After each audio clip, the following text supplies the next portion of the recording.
George Strait guided his weathered 1995 Ford F-150 through the rolling hills surrounding Nashville.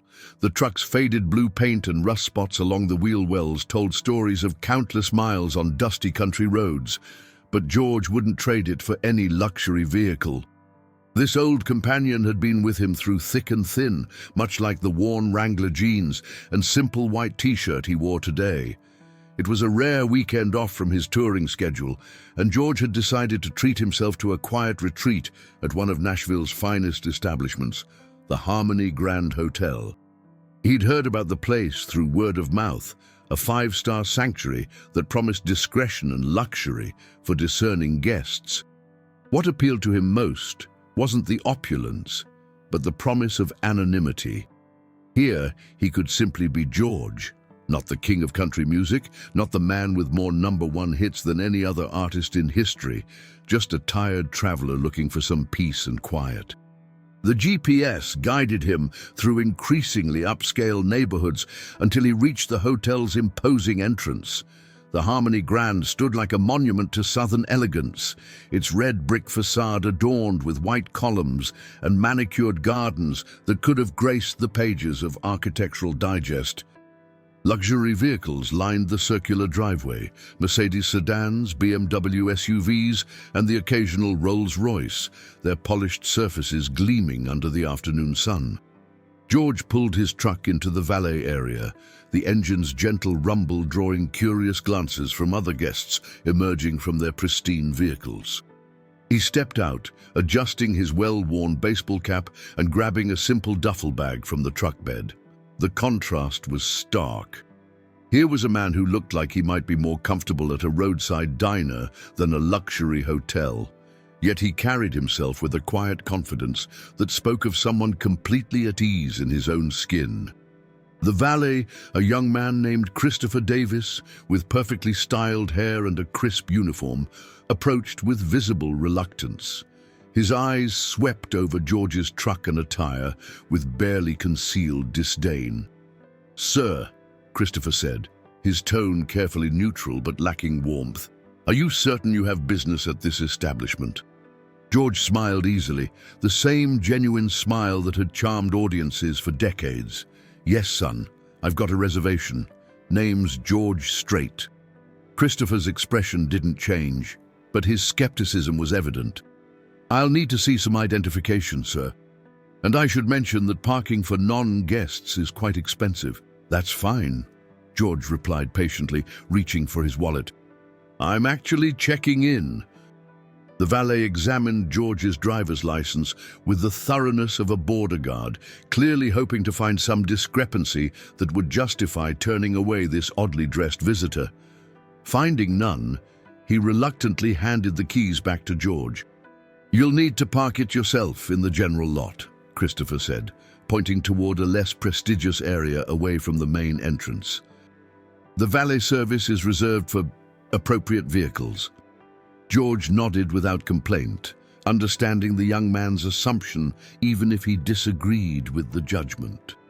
He'd encountered this kind of prejudice before, though usually people recognized him before things went too far. Today, however, his low-key appearance was working exactly as intended, perhaps too well. He drove to the designated parking area, a perfectly adequate lot that simply lacked the marble and gold fixtures of the VIP section. As he walked back toward the hotel's main entrance, George took in the beautiful architecture and landscaping. The place really was impressive, and he found himself looking forward to a few days of genuine relaxation. The lobby was a masterpiece of understated luxury. Crystal chandeliers hung from coffered ceilings, while Persian rugs covered polished marble floors. Guests moved through the space with the unhurried grace of people accustomed to the finer things in life, their designer clothes and expensive accessories creating a symphony of affluence. George approached the reception desk, where a young woman with auburn hair, pulled back in an elegant chignon, was typing on a computer keyboard. Her nameplate read Amanda Foster, and her navy blue suit was tailored to perfection. She looked up as he approached, and George caught the slight tightening around her eyes as she took in his appearance. "May I help you?" Amanda asked, her smile professional but cool. "I'd like to check in, please. Reservation under George Strait." Amanda's fingers flew over the keyboard, her expression growing increasingly puzzled. "I'm sorry, sir, but I don't see any reservation under that name. Are you certain you have the correct hotel?" George pulled out his phone, scrolling through his confirmation emails. "Let me check. Yes, here it is. Confirmation number GS47291, reserved through your website 3 days ago." Amanda studied the phone screen with the air of someone examining a forgery. "Sir, this appears to be... well, it's possible there's been some sort of mistake. Perhaps you made the reservation at a different establishment. There are several hotels with similar names in the area. No, ma'am, this is definitely the right place. Could you check again, maybe under George or Strait separately?" With visible reluctance, Amanda performed another search. Her expression grew even more skeptical as she found the reservation. "Mr. Strait, I do see a booking under that name, but there seems to be some confusion. The reservation shows a deposit paid with a platinum credit card, which doesn't quite... well, perhaps we should verify your identity and payment method." George handed over his credit card and driver's license, maintaining his patient demeanor despite Amanda's obvious doubt.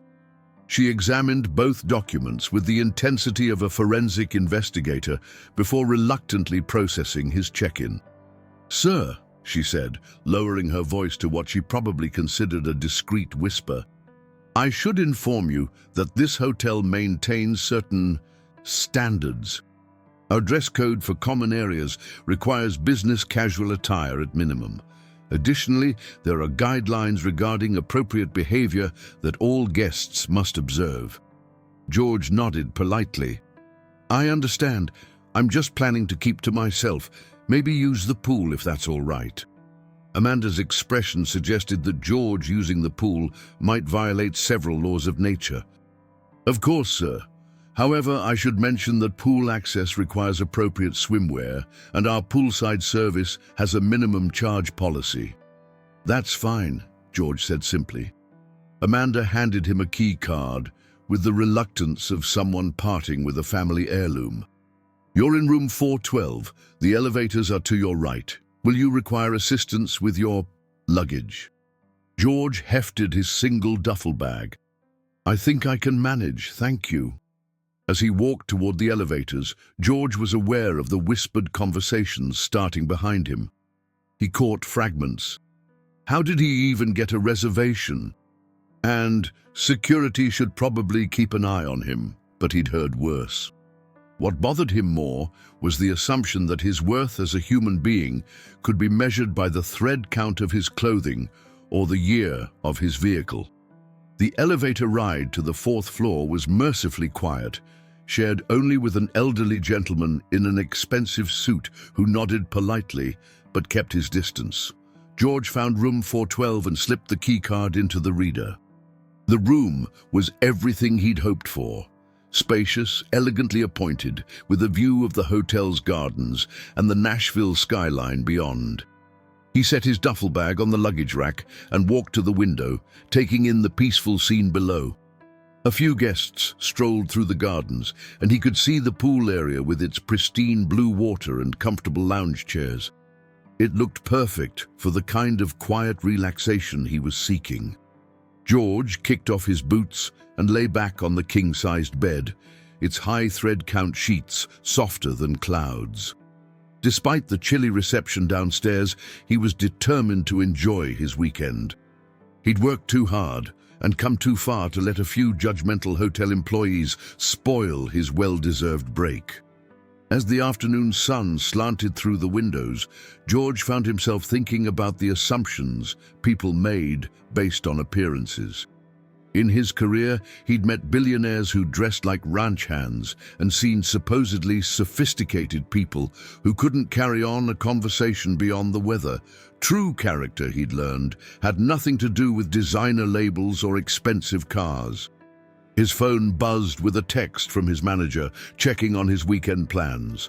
George typed back a simple response, "All good here. just relaxing at the hotel. He didn't mention the reception he'd received.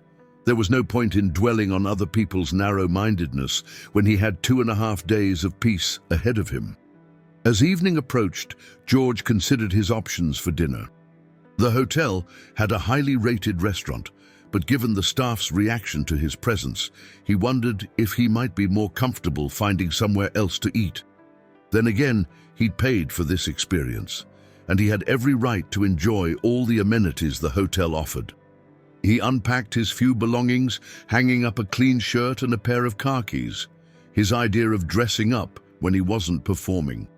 Tomorrow he might venture down to the pool or try the hotel restaurant. For now, though, he was content to order room service and watch the sunset over Nashville from his comfortable perch on the 4th floor. The irony wasn't lost on him. Here he was, a man whose music had touched millions of lives and whose success had earned him more money than he could spend in several lifetimes, being treated like an unwelcome intruder because he chose to dress comfortably rather than ostentatiously. But that was other people's problem, not his. George Strait had learned long ago that the opinion that mattered most was the one he held of himself. The next morning, George woke refreshed and optimistic about the day ahead. The room service breakfast had been excellent. Fresh fruit, perfectly cooked eggs, and coffee that could wake the dead, and the view from his window showed a beautiful, crisp autumn day, perfect for lounging by the pool. He dressed in clean jeans, a comfortable polo shirt, and his favorite sneakers, then headed downstairs to explore the hotel's amenities. The lobby was busier than it had been the previous afternoon, with well-dressed guests checking in and out, their designer luggage being whisked away by attentive bellhops. George made his way toward the pool area, following signs through elegantly decorated corridors lined with local artwork. As he passed the hotel's business center, he noticed a man in an expensive suit observing him with obvious disapproval. The man, whose nameplate identified him as Bradley Richardson, hotel manager, stepped into George's path with the authority of someone accustomed to being obeyed. "Excuse me, sir," Bradley said, his tone carrying the kind of polite menace that high-end establishments had perfected. He was a thin man in his 40s, with perfectly styled grey hair and the kind of condescending smile that suggested he was doing George an enormous favor by acknowledging his existence. "I don't believe we've been properly introduced. I'm Bradley Richardson, the manager of this establishment. Good morning, Mr. Richardson, George Strait." George extended his hand, which Bradley shook with the enthusiasm of someone handling a dead fish. "Mr. Strait, yes, I understand you checked in yesterday. I wanted to personally ensure that you're aware of our hotel policies regarding appropriate attire and behavior in common areas." George glanced down at his clothes, which were clean, presentable, and perfectly appropriate for a weekend at a hotel. "Is there a problem with what I'm wearing?" Bradley's smile became even more condescending. "Well, sir, while your attire might be acceptable in certain establishments, the Harmony Grand maintains standards that reflect our clientele's expectations. Our other guests pay premium rates for an experience that includes a particular atmosphere." "I'm paying the same premium rates," George pointed out mildly. Of course. However, I'm sure you understand that there are different levels of sophistication among our guests. Perhaps you might be more comfortable in one of our sister properties downtown. They cater to a more diverse clientele." George felt his jaw tighten slightly, but his voice remained calm. "I'm perfectly comfortable here, thank you. I'm just planning to use the pool and maybe have lunch at your restaurant."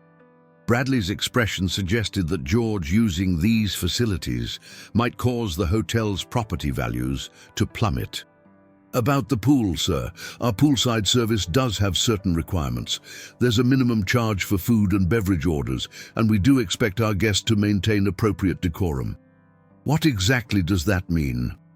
"Well, for instance, we ask that guests keep conversations at a reasonable volume, avoid any behavior that might disturb others, and dress appropriately." Swimming attire should be suitable for a refined environment. George nodded slowly, understanding the subtext. He was being warned that his very presence was considered potentially disruptive to the hotel's atmosphere. I'll keep that in mind. Excellent. I do hope you'll consider our conversation a friendly reminder rather than any sort of criticism. We simply want all our guests to have the best possible experience. I appreciate that, Mr. Richardson. Bradley smiled his reptilian smile and glided away, leaving George standing in the hallway with a clearer understanding of how his weekend was likely to unfold. Rather than let the encounter sour his mood, he decided to proceed with his original plan. He'd paid for access to these facilities, and he intended to use them. The pool area was a masterpiece of resort design.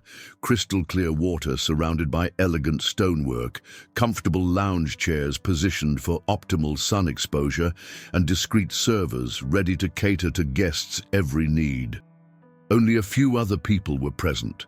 An elderly couple reading books under an umbrella, a woman in her 30s working on a laptop while maintaining a perfect tan, and two men in expensive swim trunks discussing what sounded like a real estate deal.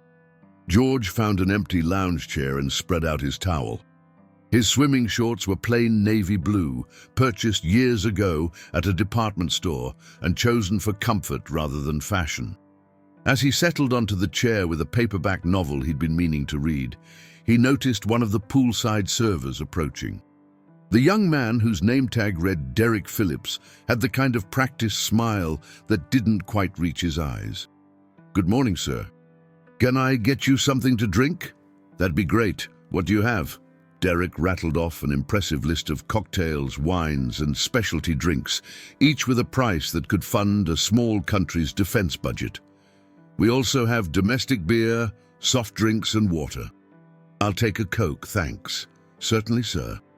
"I should mention that there's a minimum charge of $40 for poolside service." George nodded, unsurprised. "That's fine." Derek seemed slightly disappointed that George hadn't been scared away by the minimum charge. "I'll be right back with your drink." George opened his book, a thriller recommended by a friend, and tried to lose himself in the story. The pool area was peaceful, with just the right amount of ambient noise from the water features and distant traffic. This was exactly what he'd been hoping for when he'd made the reservation. His tranquil mood was interrupted by the arrival of Derek with his Coke, served in a crystal glass with a slice of lemon and more ceremony than the drink probably deserved. "Will there be anything else, sir?" Derek asked, his tone suggesting that ordering anything else might be inadvisable. "I might get some lunch in a bit." "Of course. Our poolside menu features select items from our award-winning restaurant. I should mention that preparation times can be extended during busy periods." George glanced around the nearly empty pool area. "Busy periods?" "We prioritize orders based on various factors," Derek said vaguely, "but I'm sure we can accommodate you eventually."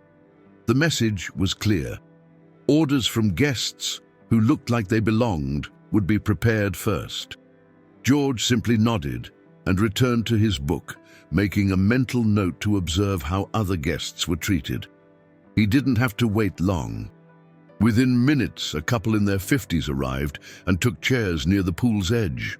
The man wore swim trunks that probably cost more than George's truck payment, while the woman sported a designer bikini and enough jewelry to stock a boutique. Derek materialized beside them almost instantly, greeting them by name and taking their drink order with an enthusiasm he'd notably lacked when serving George. "Mr. and Mrs. Henderson, wonderful to see you again. Your usual table by the pool." "That would be perfect, Derek," the woman replied. "And could we see lunch menus? We're absolutely famished." "Of course, Mrs. Henderson. I'll have those right out, along with your drinks." Derek hurried away, returning within minutes with elaborate cocktails garnished with fruit and tiny umbrellas. The lunch menus followed shortly after, presented with the kind of flourish usually reserved for state documents. George watched this performance while sipping his Coke and trying to focus on his book. When Derek passed by 30 minutes later, George flagged him down. "Excuse me, could I see a lunch menu?" Derek paused as if George had asked him to perform a complicated mathematical equation in his head. "Certainly, sir. I'll see what I can do about getting you one." Another 20 minutes passed before Derek returned with a slightly damp menu that looked like it had been retrieved from somewhere less than pristine. "Here you are, sir. I should mention that our kitchen is quite busy right now, so service might be slower than usual." George perused the menu, which featured exactly the kind of upscale cuisine he'd expected. Elaborate salads with ingredients he'd never heard of, sandwiches that required architectural engineering to consume, and entrees with descriptions longer than most short stories. "I'll have the club sandwich and some chips, please." Derek wrote down the order with the enthusiasm of someone recording a grocery list. "That'll be right out, sir." George watched Derek deliver the order to the kitchen, then return to fawn over the Hendersons, who had apparently decided on elaborate salads that required detailed discussions about dressing preferences and ingredient substitutions. Their food appeared with remarkable speed, artfully plated and garnished with enough herbs to stock a greenhouse. 45 minutes later, George was still waiting for his sandwich. The Hendersons had finished their lunch and moved on to dessert, while two other couples had arrived, ordered, and been served. Each time Derek passed George's chair, he offered apologetic shrugs and vague promises that the food would be right out. George finally flagged Derek down again. "Any update on my sandwich?" "Oh, yes, sir. There was apparently some confusion in the kitchen about your order, something about the bread not being available, but they're working on it now." "How about you just bring me whatever's quick and easy?" Derek's expression suggested this was an unreasonable request. "I'll see what I can do, sir." By the time George's lunch finally arrived, a sad-looking sandwich that appeared to have been assembled by someone wearing blindfolds. The pool area had filled with other guests who had all been served promptly and efficiently. George ate his overpriced meal while observing the clear hierarchy of service that placed him firmly at the bottom. Despite the less-than-stellar treatment, George was determined to enjoy his afternoon. He finished his book, took a refreshing swim in the crystal-clear water, and spent some time simply relaxing in the sunshine. The pool itself was perfect, and the setting was undeniably beautiful. If he could just ignore the staff's attitude, he could still have a pleasant weekend. As the afternoon wore on, George noticed security guard Vincent Hayes making increasingly frequent patrols past the pool area. Vincent was a large man with the build of an ex-football player and the suspicious demeanor of someone convinced that crime was about to break out at any moment. Each time he passed George's chair, he slowed his pace and made eye contact in a way that was clearly meant to be intimidating. Finally, Vincent approached directly. "Sir, I'm Vincent Hayes, head of security. I've had some reports about concerns regarding pool area behavior." George looked up from his book. "What kind of concerns?" "Well, sir, some guests have mentioned feeling uncomfortable. There have been questions about whether all pool users are actually hotel guests." George reached for his keycard. "I'm in room 412. Vincent examined the keycard with the thoroughness of a detective investigating a major crime. "This appears to be legitimate, but I'll need to verify with the front desk. Hotel policy, you understand." "Of course." Vincent spoke into his radio with the dramatic flair of someone coordinating a military operation. "Front desk, this is Vincent. Can you confirm guest status for room 412? Name of George Strait?"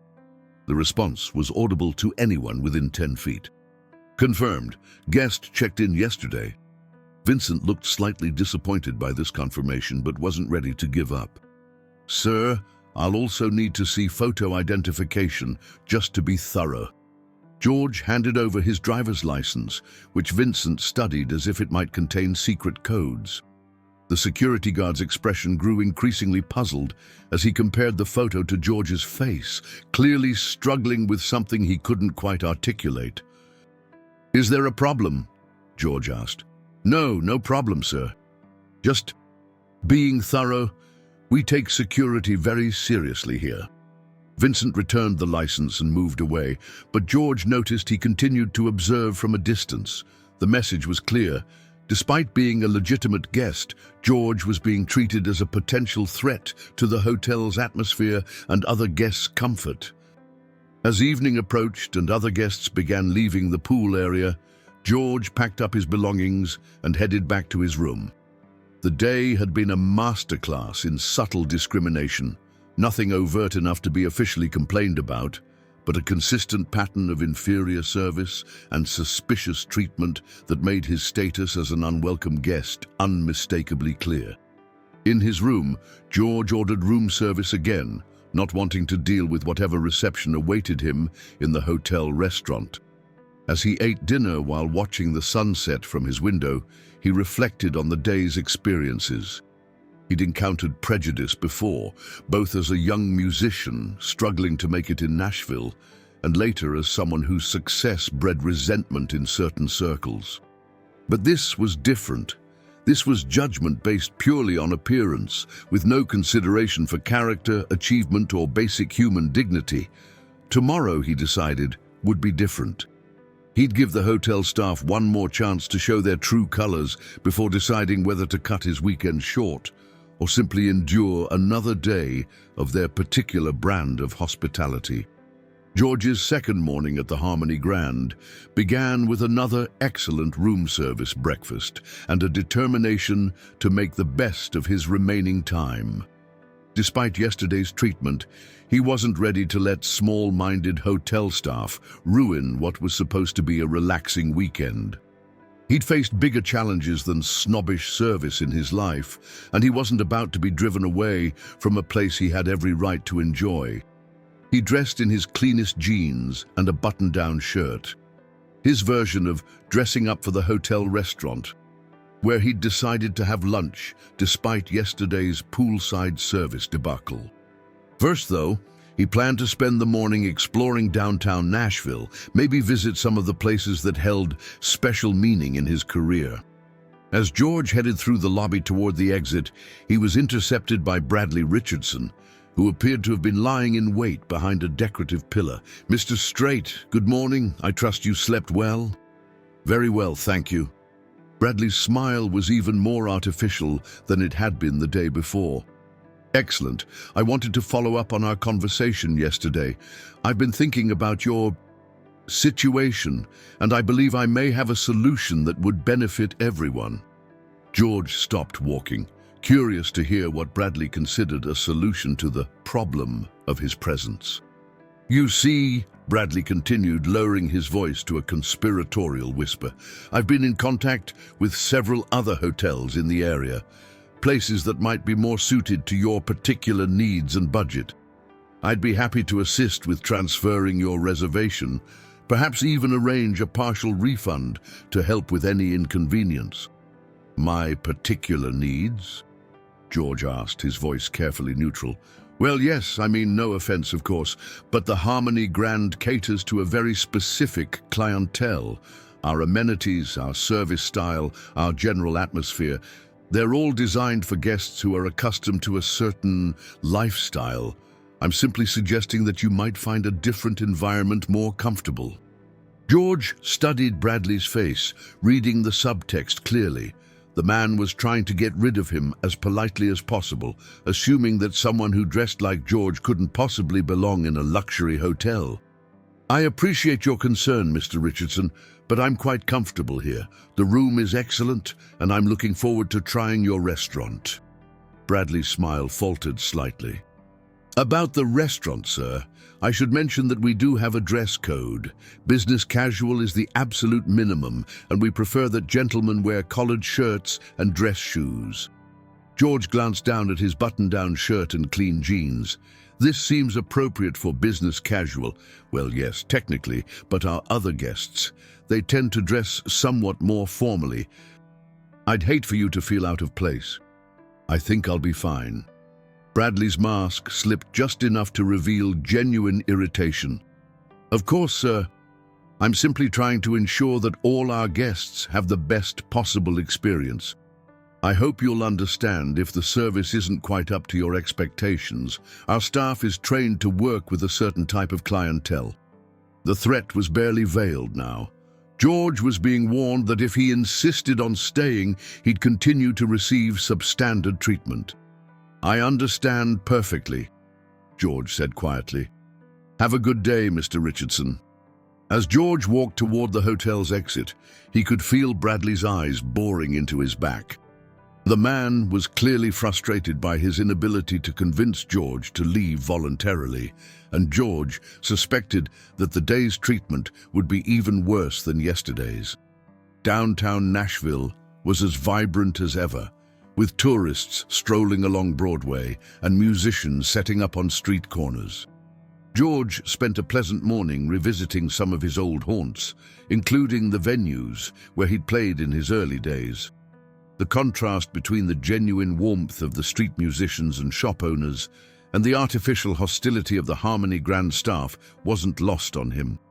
He returned to the hotel around noon, ready for lunch and curious to see how the restaurant staff would handle his presence.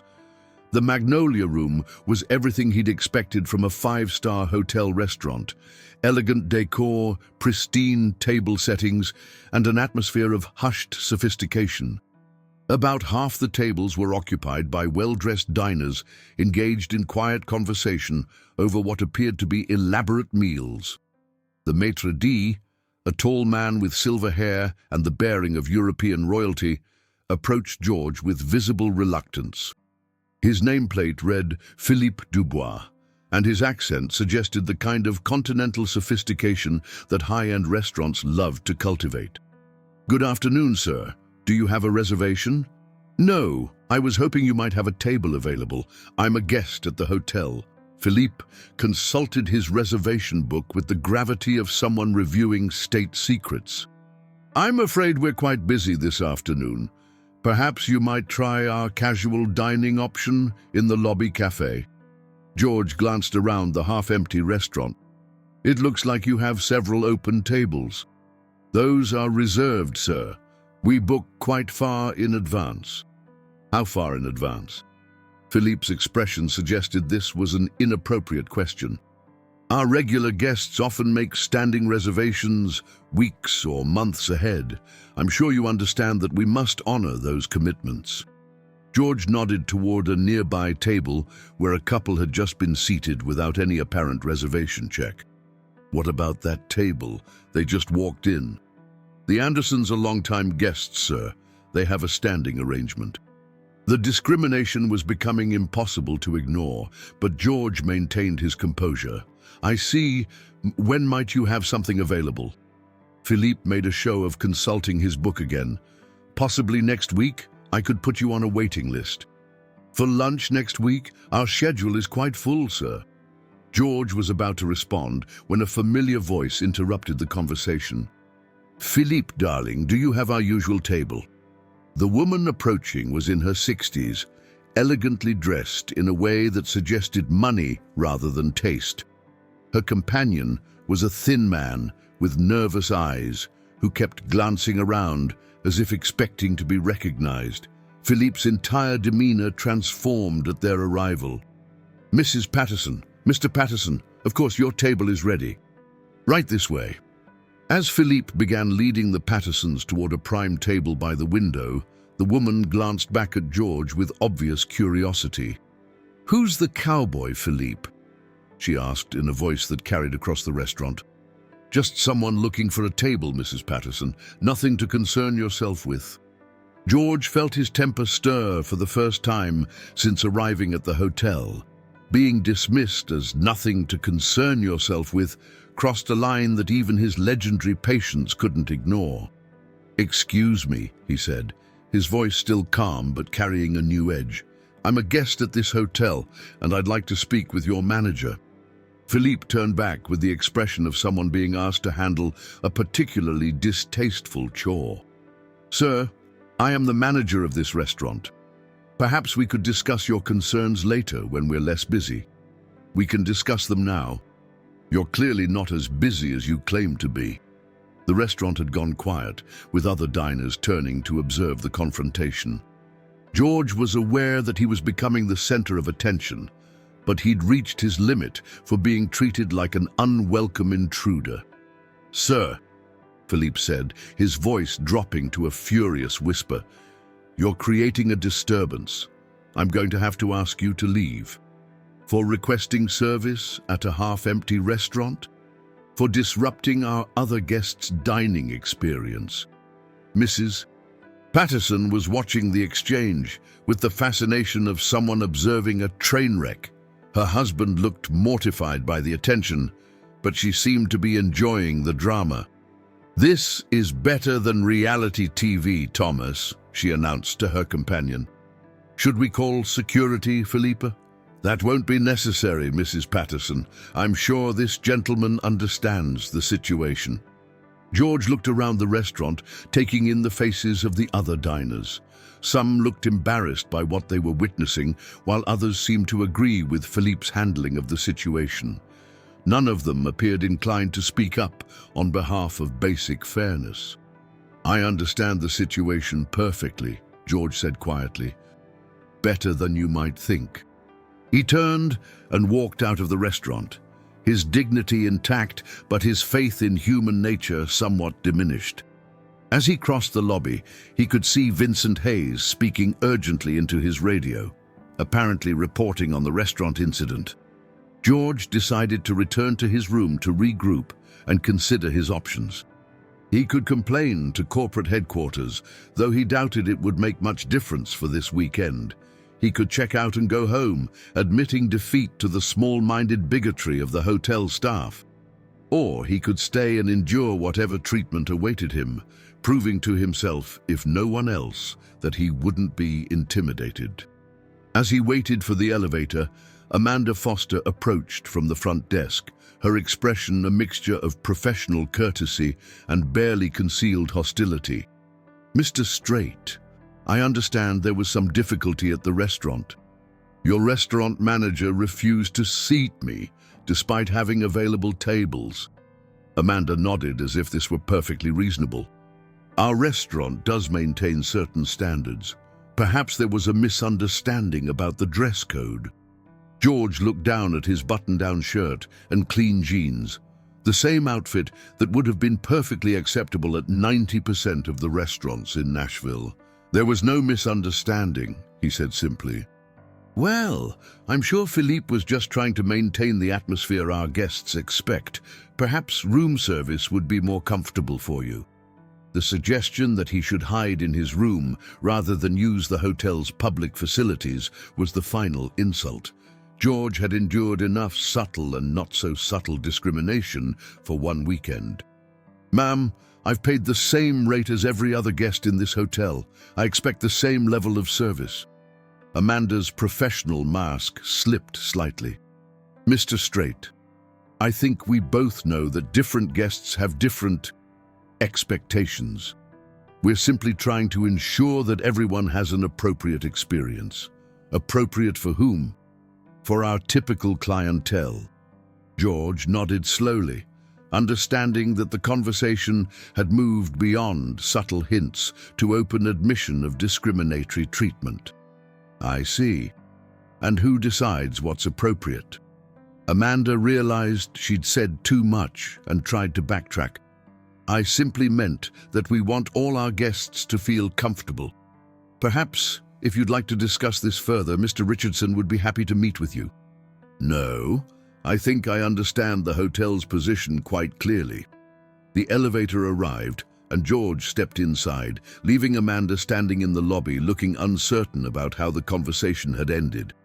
As the doors closed, he caught a glimpse of Vincent Hayes approaching the front desk, apparently ready to provide backup if the situation had escalated further. In his room, George sat by the window and considered his options. He'd come here for a quiet weekend, away from the pressures of his career, but instead, he'd encountered a concentrated dose of the worst aspects of human nature. The irony was that these people were treating him poorly because they assumed he lacked money and status, the very things that his success had brought him in abundance. But more than the personal insult, George was bothered by the broader implications of what he was witnessing. How many other guests had been treated this way? How many people had been made to feel unwelcome simply because they didn't meet some arbitrary standard of appearance or wealth? His phone rang, interrupting his thoughts. The caller ID showed his longtime friend and fellow musician Alan Jackson. "Hey, George, how's the fancy hotel treating you?" George chuckled despite his mood. "Well, Alan, let's just say I'm getting a real education in hospitality." "That bad, huh? Want to tell me about it?" George found himself recounting the weekend's experiences, from the valet's dismissal to the restaurant manager's refusal to seat him. Alan listened with growing disbelief. "You're kidding me. They really don't know who you are." "Apparently not. And honestly, that's not what bothers me most. It's how they're treating me because of how they think I look. Man, that's messed up. You want me to call down there and straighten them out?" "No, but thanks. I'm curious to see how this plays out." "You always were too patient for your own good, George. Most people would have raised hell by now." After ending the call, George decided to venture out one more time. He wasn't ready to hide in his room, and he had every right to use the hotel's facilities. This time, he'd try the business center and see if the pattern of treatment continued. The business center was a small but well-equipped space with computers, printers, and comfortable seating areas. Only 2 other people were present: a woman working on a laptop and a man reviewing documents while speaking quietly on his phone. George settled at one of the computers to check his email. He'd been working for about 10 minutes when Vincent Hayes appeared, apparently on another one of his security rounds. "Sir, I'll need to see your room key to use the business center." George handed over his key card without comment. Vincent examined it with his usual thoroughness before returning it. "Sir, I should mention that the business center is primarily intended for corporate guests conducting hotel business. I'm just checking email." "Of course, but we do ask that personal use be kept to a minimum when other guests might need the facilities." George glanced around the nearly empty room. "It doesn't look very busy." "We never know when our corporate guests might need priority access," Vincent said, his tone suggesting that George's presence was inherently problematic. The security guard positioned himself near the entrance, making it clear that George was being monitored. After a few more minutes of Vincent's watchful presence, George decided he'd made his point and logged off the computer. As he passed Vincent on his way out, the security guard spoke again. "Sir, I hope you understand that we're just trying to maintain appropriate standards for all our guests." George stopped and looked directly at Vincent. "What exactly do you find inappropriate about my behavior?" Vincent seemed caught off guard by the direct question. "Well, sir, it's not so much your behavior as the overall situation. Some guests have expressed concerns." "What kind of concerns?" "Just general comfort level issues. You understand?" George nodded slowly. "I understand that you're making assumptions about me based on my appearance. What I don't understand is why that's acceptable in a business that's supposed to serve all paying customers equally." Vincent's expression hardened. "Sir, this hotel has the right to maintain standards that protect our other guests' experience." "Standards based on what? The color of my shirt? The age of my truck?" "Sir, I think this conversation has gone far enough. I'd suggest returning to your room before there's any further misunderstanding." The threat was clear now. George was being told to make himself invisible or face consequences. He considered his options for a moment, then smiled the same easy smile that had charmed audiences for decades. "Have a good day, Vincent." As George walked back toward the elevators, he noticed other staff members watching him with obvious interest. Word had clearly spread about the problem guest in room 412, and he was now being treated as a potential security threat rather than a paying customer. The elevator ride gave him time to reflect on how quickly the situation had escalated. What had started as subtle discrimination was now becoming open hostility. The hotel staff had apparently decided that their best strategy was to make his stay so unpleasant that he'd leave voluntarily. Back in his room, George stood at the window and watched the busy Nashville street below. People of all kinds moved along the sidewalks. Business people in expensive suits, tourists in casual clothes, street musicians in whatever they could afford. Down there, his appearance wouldn't attract a second glance. Up here, in this artificial environment of manufactured luxury, he was being treated like an intruder. He thought about the irony of his situation. Some of the biggest names in country music had gotten their starts playing in honky-tonk bars and roadside venues, where his current outfit would be considered overdressed.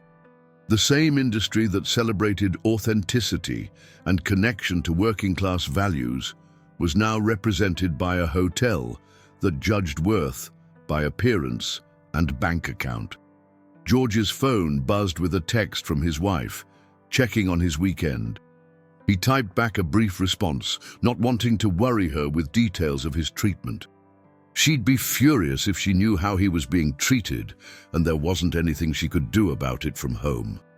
As evening approached, George considered his dinner options. Room service again seemed like the path of least resistance, but part of him rebelled against being driven into hiding. He'd faced down hostile crowds, difficult record executives, and the pressures of fame. He wasn't about to be intimidated by a handful of prejudiced hotel employees. He decided to try the hotel bar, a sophisticated lounge area adjacent to the restaurant. Perhaps the more casual atmosphere would result in better treatment, though based on the day's experiences, he wasn't optimistic. The Harmony Lounge was dimly lit and elegantly appointed, with leather seating and a mahogany bar that looked like it had been imported from an English pub. About a dozen people were scattered around the space, most engaged in quiet conversation over expensive drinks. A pianist in the corner played soft jazz that added to the refined atmosphere. The bartender, a young woman named Sarah Mitchell, according to her nameplate, looked up as George approached. Her expression went through the now familiar transformation from professional welcome to barely concealed disapproval. "Good evening, sir. What can I get you? I'll have a beer, please, whatever you have on tap." Sarah's expression suggested that ordering beer in a wine and cocktail establishment was roughly equivalent to asking for moonshine in a church. "We don't actually have anything on tap, sir. We do have imported bottles. Heineken, Stella Artois, that sort of thing." "Heineken sounds fine." Sarah retrieved the beer with visible reluctance, as if handling it might contaminate her other drinks. "Will you be running a tab?" "That'd be great. I'll need a credit card to hold." George handed over his platinum card, which Sarah examined with the same suspicious intensity that had become standard throughout the hotel. She processed the transaction with obvious reluctance before placing the beer in front of him with minimal ceremony. George found a quiet table near the window and settled in to observe the lounge's atmosphere. The other patrons were exactly what he'd expected. Well-dressed professionals engaged in conversations about business deals, travel plans, and social events. Their clothes, accessories, and demeanor all screamed wealth and status in ways that George had never felt comfortable displaying. He was halfway through his beer when Bradley Richardson materialized beside his table with the stealth of a practiced predator. "Mr. Strait, I didn't expect to see you in the lounge this evening. It seemed like a nice place to have a drink." Bradley glanced around the sophisticated space, as if George's presence had somehow diminished its elegance. "Yes, well, the lounge does cater to a particular clientele. I trust you're finding the atmosphere suitable." "It's very nice." Good, good. I wanted to follow up on our conversation this morning. I've spoken with several other hotels, and I believe I've found some options that might be more aligned with your preferences." George took a sip of his beer, studying Bradley's face. "What makes you think my preferences aren't aligned with this place?" Bradley's smile became strained. "Well, sir, it's become apparent that there might be some Cultural differences between what you're accustomed to and what the Harmony Grand typically provides. Cultural differences, different comfort levels, different expectations, different social environments. I'm simply suggesting that you might find a more suitable match elsewhere. George set down his beer and leaned back in his chair. Mr. Richardson, are you trying to get rid of me because of how I'm dressed? Bradley's mask slipped completely for just a moment, revealing genuine frustration and barely contained class prejudice. Mr. Strait, this establishment caters to successful business professionals, celebrities, and other individuals who are accustomed to a certain level of sophistication. Our staff, our service, our entire atmosphere is designed for guests who share common expectations about appropriate behavior and presentation. And you've determined that I don't meet those standards? I've determined that there seems to be a mismatch between what you're seeking and what we provide. George nodded slowly, finally understanding the full scope of the hotel's position. They weren't just treating him poorly because of assumptions about his wealth or status. They were actively trying to exclude him from an environment they considered reserved for people like themselves. I see. And what would happen if I chose to stay for the remainder of my reservation? Bradley's expression hardened. That's certainly your right, sir, though I can't guarantee that your experience would improve. The threat was completely explicit now. George was being told that if he insisted on staying, the harassment would continue or even escalate. I appreciate your honesty, Mr. Richardson. I'm simply trying to manage expectations, sir. Bradley glided away, leaving George alone with his beer and his thoughts. The manager's final comment had removed any doubt about the hotel's intentions. This wasn't a series of unfortunate misunderstandings or coincidental poor service. It was a deliberate campaign to make him feel unwelcome.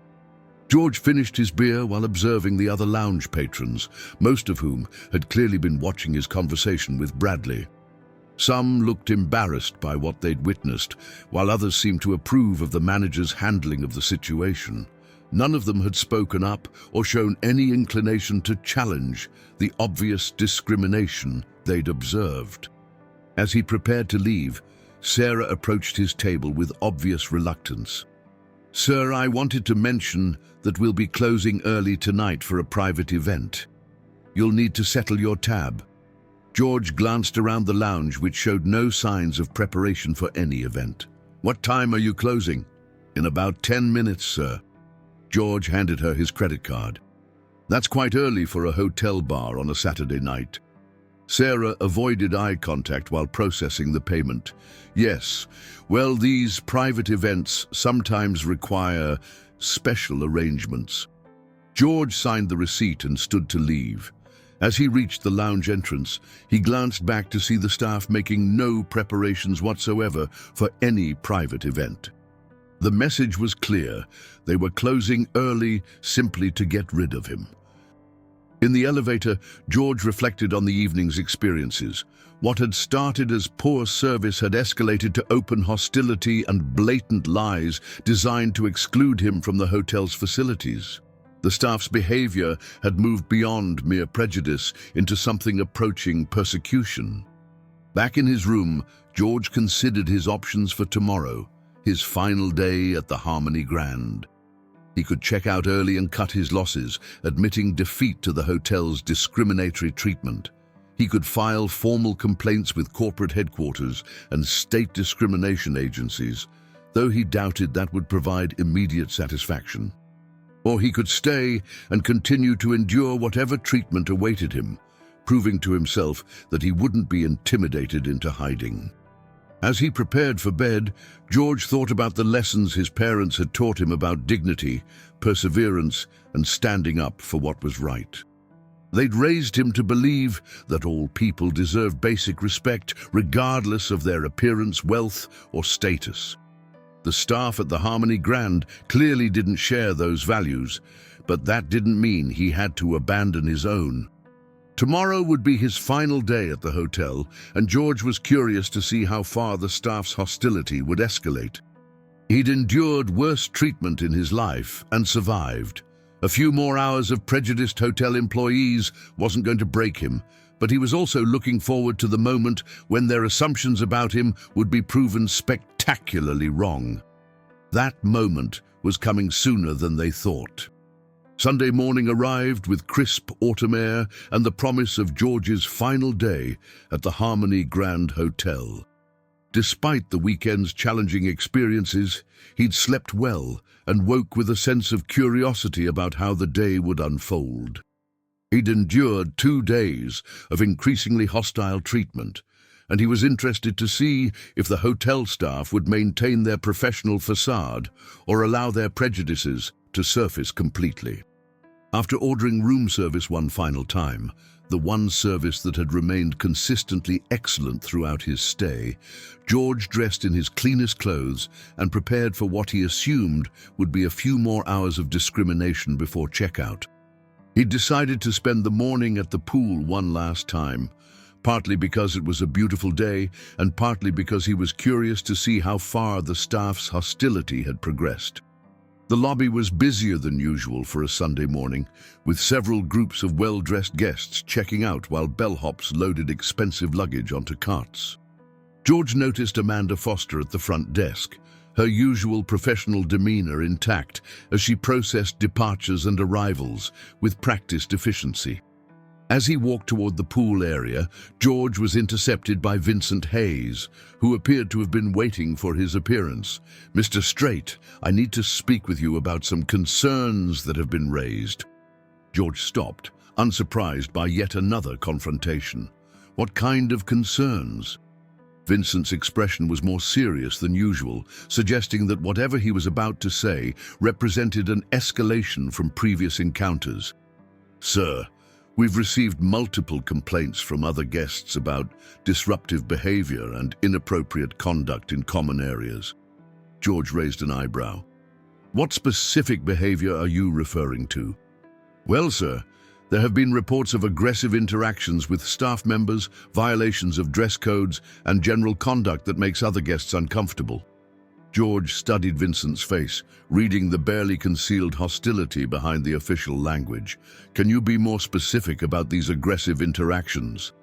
Your confrontation with the restaurant manager, your argument with the hotel manager, and your generally confrontational attitude towards staff members who are simply trying to do their jobs." George nodded slowly, understanding that his requests for equal service were being characterized as aggressive behavior. "And the dress code violations?" "Sir, you've repeatedly appeared in common areas dressed inappropriately for this establishment's standards. Other guests expect a certain level of sophistication in shared spaces." "I see. And what exactly makes other guests uncomfortable?" Vincent seemed to struggle with this question, clearly wanting to say something he couldn't articulate professionally. "Just your overall presence, sir, the way you conduct yourself. Some guests have expressed concern about safety and security." George felt his patience reaching its limit. Being accused of making other guests feel unsafe simply because of his appearance crossed a line that even his legendary calm couldn't ignore. Safety concerns? Based on what? Based on general observations and guest feedback, sir. George realized that Vincent was essentially accusing him of being a threat to other guests without any evidence beyond his clothing choices and willingness to request equal treatment. "Mr. Hayes, I haven't violated any hotel policies, threatened anyone, or behaved inappropriately in any way. I've simply requested the same level of service that other guests receive." Vincent's expression hardened. "Sir, I'm going to have to ask you to return to your room and remain there until checkout. We can't have other guests feeling uncomfortable or unsafe." The demand was so outrageous that George almost laughed. He was being confined to his room like a prisoner, despite having done nothing beyond existing while dressed casually. "You're restricting me to my room. For the comfort and safety of our other guests, yes, sir." George looked around the lobby, noting that several other guests and staff members were watching the confrontation with obvious interest. Some appeared embarrassed by what they were witnessing, while others seemed to approve of Vincent's actions. "And if I refuse?" Vincent's hand moved toward his radio. "Then we'll have to consider other options, sir." The threat was clear. George was being told that if he didn't voluntarily confine himself to his room, security would forcibly remove him from the hotel's common areas. George considered his options. He could comply with the outrageous demand and spend his final hours hiding in his room. He could escalate the confrontation and force Vincent to follow through on his threat. Or he could find a third option that might expose the hotel's behavior for what it really was. "I understand your position, Mr. Hayes. I'll return to my room." Vincent looked surprised by George's compliance, clearly having expected more resistance. "Thank you for your cooperation, sir. I'm sure you understand that we're just trying to maintain appropriate standards." George nodded and walked toward the elevators, aware that Vincent was watching his every move.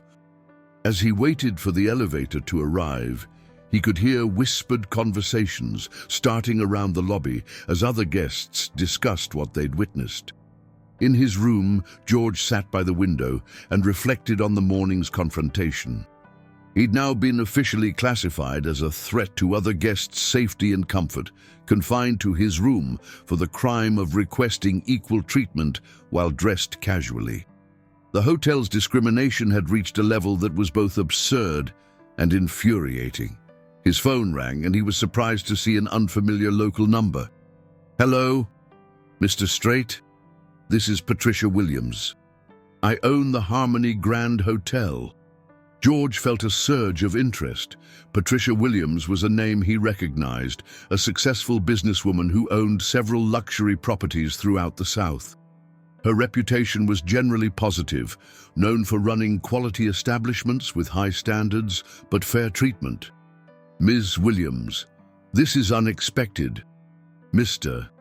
Strait, I'm calling because I've received some unusual reports from my staff about your stay. I wanted to speak with you directly before drawing any conclusions." George was curious about what version of events had reached the owner. "I'd be happy to discuss my experience." "Excellent. I'm actually on my way to the hotel now. Would you be available to meet with me in about 30 minutes? I'd like to understand what's been happening." "Of course. Where would you like to meet?" "My office is on the second floor. I'll have someone escort you up when I arrive." After ending the call, George wondered what had prompted the owner to contact him directly. Had other guests complained about his treatment? Had someone on the staff reported the discriminatory behavior? Or was this simply damage control before he filed formal complaints? 30 minutes later, his room phone rang with a call from the front desk. "Mr. Strait, this is Amanda at the front desk. Ms. Williams is here and would like to see you in her office." "I'll be right down." George took the elevator to the lobby, where he was met by a young man in a business suit who introduced himself as Ms. Williams' assistant. As they walked toward the elevators, George noticed Vincent Hayes, watching with obvious confusion and concern. Patricia Williams' office was elegant but understated, with beautiful views of the hotel's gardens and the Nashville skyline beyond. She was a woman in her 50s with silver hair and intelligent eyes, dressed in a way that suggested success without ostentation. She stood as George entered, extending her hand with a genuine smile. "Mr. Strait, thank you for taking the time to meet with me. Please, have a seat." George settled into a comfortable chair across from her desk, curious about the direction this conversation would take. "Mr. Strait, I'll be direct. I've received some conflicting reports about your stay, and I wanted to hear your perspective before addressing the situation." "I appreciate that, Ms. Williams. According to my staff, you've been difficult during your stay. Argumentative with employees, violating dress codes, making other guests uncomfortable. However, some of the details in their reports don't quite add up, which is why I wanted to speak with you personally." George nodded, understanding that she was giving him an opportunity to present his side of the story. "Ms. Williams, I came here for a quiet weekend. I've been treated poorly from the moment I arrived, apparently because my clothes aren't expensive enough and my truck isn't new enough. I've asked for nothing more than the same service other guests receive." Patricia's expression grew more serious. "Can you give me specific examples?" George recounted the weekend's experiences, the valet's reluctance to handle his truck, Amanda's initial skepticism about his reservation, the poor Poolside service, Philippe's refusal to seat him in the restaurant, Bradley's repeated attempts to get him to leave, and finally Vincent's demand that he remain confined to his room. As he spoke, Patricia's expression grew increasingly troubled. She took notes and asked clarifying questions, her professional demeanor masking what appeared to be growing anger. "Mr. Strait, these are serious allegations. You're describing a pattern of discriminatory treatment that would be completely unacceptable if accurate. I understand this puts you in a difficult position, Ms. Williams. I'm sure your staff would characterize these incidents differently." Patricia studied his face for a long moment. "Mr. Strait, may I ask what you do for a living?" George smiled slightly. "I'm in the music business." "I see. Are you well known in the industry?" "You could say that." Patricia's expression suggested she was beginning to suspect something that her staff had missed completely.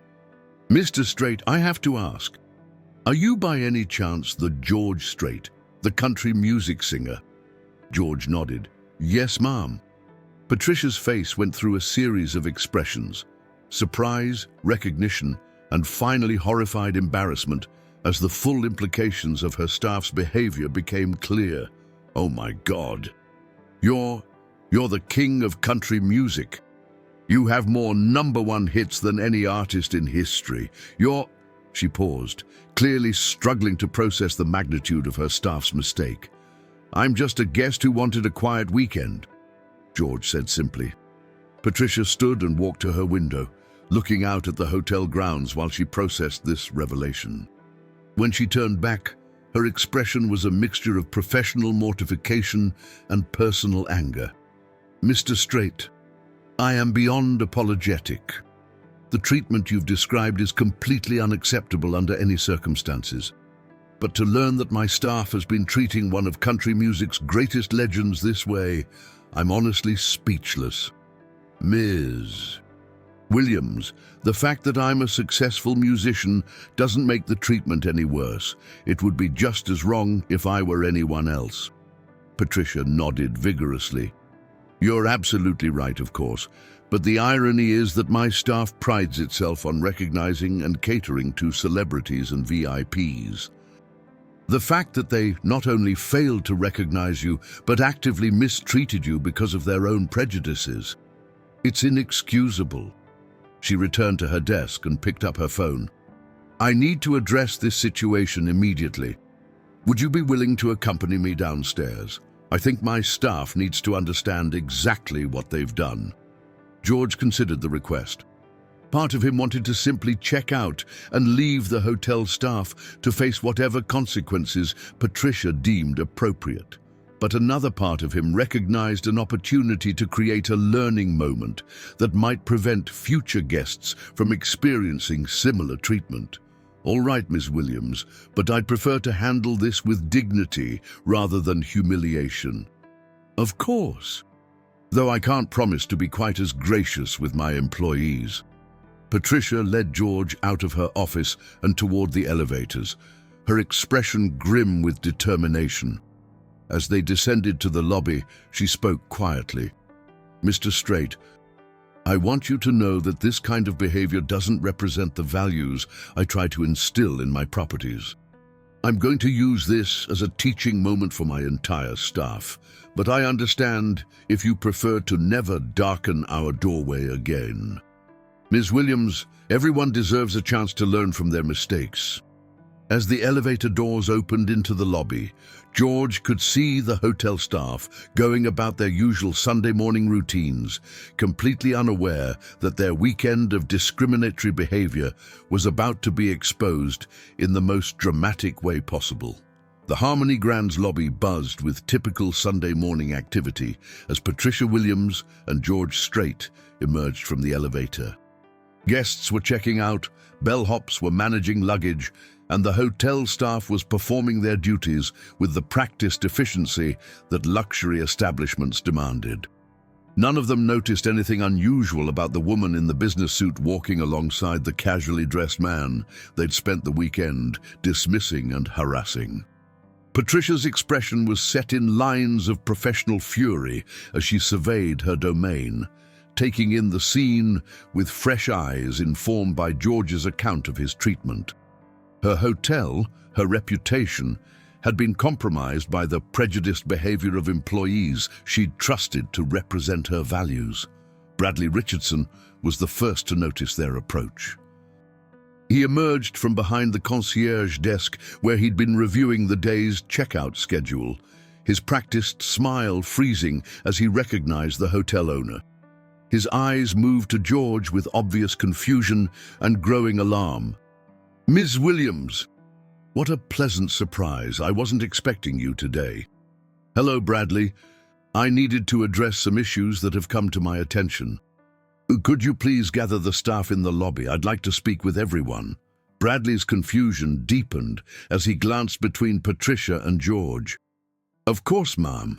Is there a problem? Just gather the staff, please."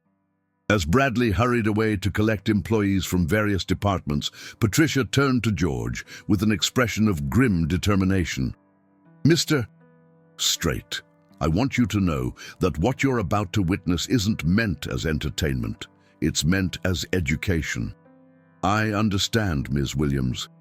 Within minutes, the lobby began filling with hotel employees. Amanda Foster approached from the front desk, her professional demeanor intact, but her eyes showing confusion about the unexpected staff meeting. Philippe Dubois emerged from the restaurant, his continental sophistication momentarily replaced by nervous uncertainty. Vincent Hayes arrived from his security rounds, his expression darkening as he noticed George standing beside the hotel owner. Other staff members gathered as well: housekeeping supervisors, bellhops, valets, and administrative personnel. Christopher Davis, the young valet who'd first questioned George's presence, stood near the back of the group, looking puzzled by the sudden assembly. Patricia waited until the entire staff had gathered before speaking. Her voice carried the authority of someone accustomed to command, but also an underlying anger that suggested serious consequences were about to follow. "Ladies and gentlemen, I've called you together to address a serious situation that has come to my attention. This weekend, we've had a guest experience treatment that falls so far below our standards that I'm frankly ashamed to own this establishment." The staff exchanged uncertain glances, with several employees looking toward Bradley for guidance. He stood near the front of the group, his expression growing increasingly pale as he began to understand the direction of Patricia's comments.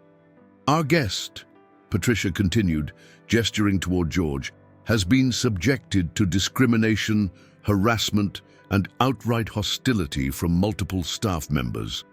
He's been refused service, confined to his room, and treated like an unwelcome intruder rather than a paying customer."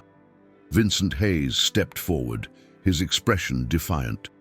"Ms. Williams, if this is about the security concerns, I was simply following protocol to ensure other guests' comfort and safety." Patricia's eyes fixed on the security guard with laser intensity. "Security concerns? Based on what threat assessment, Vincent?" "Well, ma'am, there were multiple complaints about inappropriate behavior and dress code violations." "From whom? Show me the written complaints. Provide me with specific examples of threatening behavior." Vincent's confidence began to falter as he realized he couldn't substantiate his claims. There were general concerns expressed by guests and staff about Maintaining standards. Standards based on what, Vincent? The color of someone's shirt, the age of their vehicle, the fact that they don't wear a designer suit to use the pool. The security guard's expression grew sullen as he realized his position was becoming untenable. I was just trying to maintain the hotel's atmosphere, ma'am. By harassing a paying guest, by confining him to his room for the crime of existing while dressed casually. Philippe Dubois cleared his throat nervously. Ms. Williams, if I may, the restaurant does maintain certain dress standards, and we were quite busy. Patricia turned her attention to the restaurant manager, her expression growing even colder. Philippe, this gentleman presented himself for lunch at a half-empty restaurant wearing a button-down shirt and clean jeans. You refused to seat him while accommodating walk-in guests who arrived after him. Would you care to explain your reasoning? Philippe's continental sophistication began to crumble under Patricia's scrutiny. Well, madam, our regular guests have certain expectations about the dining atmosphere.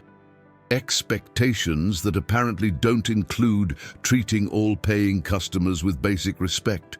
Amanda Foster stepped forward, perhaps hoping to defend the staff's actions. Ms.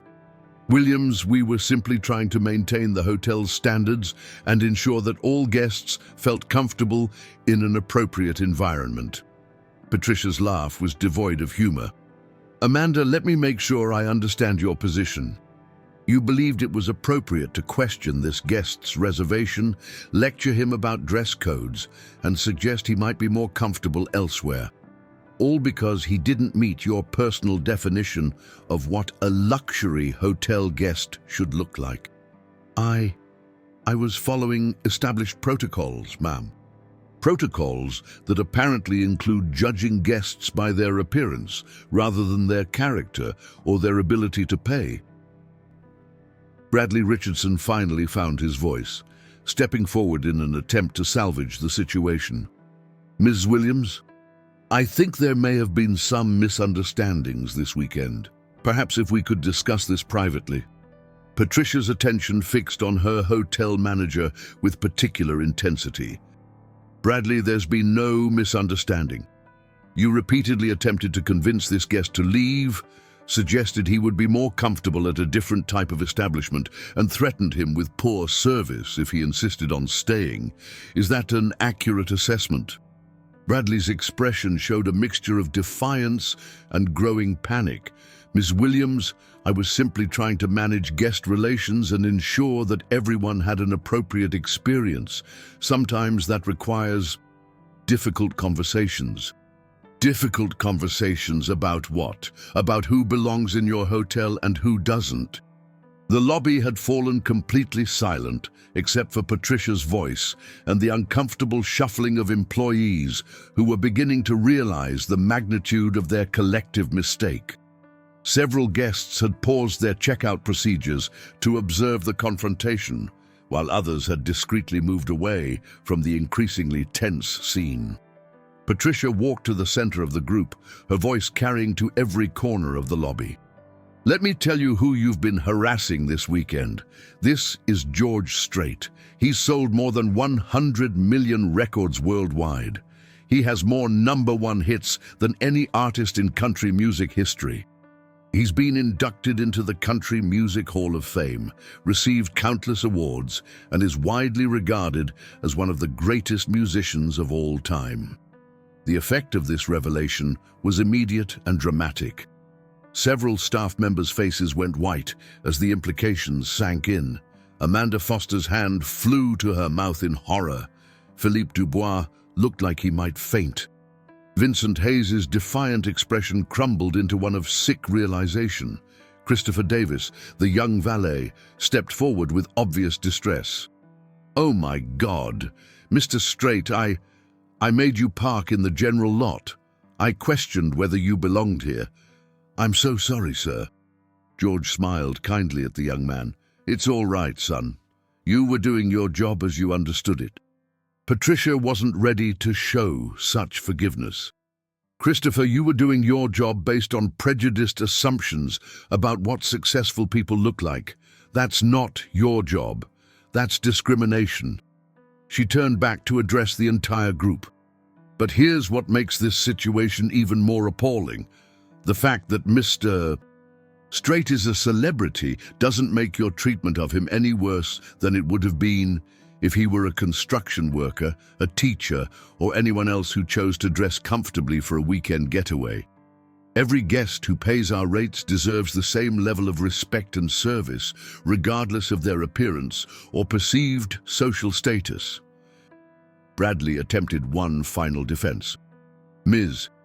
Williams, we deal with many different types of people, and sometimes judgments have to be made about maintaining appropriate standards. Patricia's voice cut through his explanation like a blade. Bradley, the only judgment that should have been made was whether Mr. Strait had a valid reservation and payment method. Everything beyond that was prejudice, pure and simple.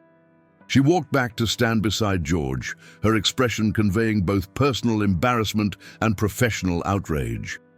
Mr. Strait has shown remarkable grace and patience throughout this ordeal.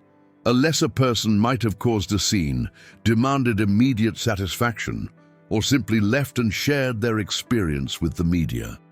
Instead, he endured your harassment with dignity and gave us the opportunity to learn from this situation. George spoke for the first time since the confrontation began, his voice calm and measured. Ms. Williams, everyone here has the capacity to learn and grow from this experience. What matters now is how you move forward. Several staff members looked at George with expressions of genuine remorse and amazement at his graciousness. Others appeared to be still processing the magnitude of their mistake. Patricia nodded at George's words but wasn't ready to conclude the lesson. Mr. Strait is correct that everyone can learn from this, but learning requires consequences. Bradley, you're terminated, effective immediately. Your prejudiced behavior and attempts to force out a paying guest based on appearance are completely unacceptable. Bradley's face went through several shades of color as the reality of his situation sank in. Ms. Williams, surely we can discuss this privately. There were mitigating circumstances.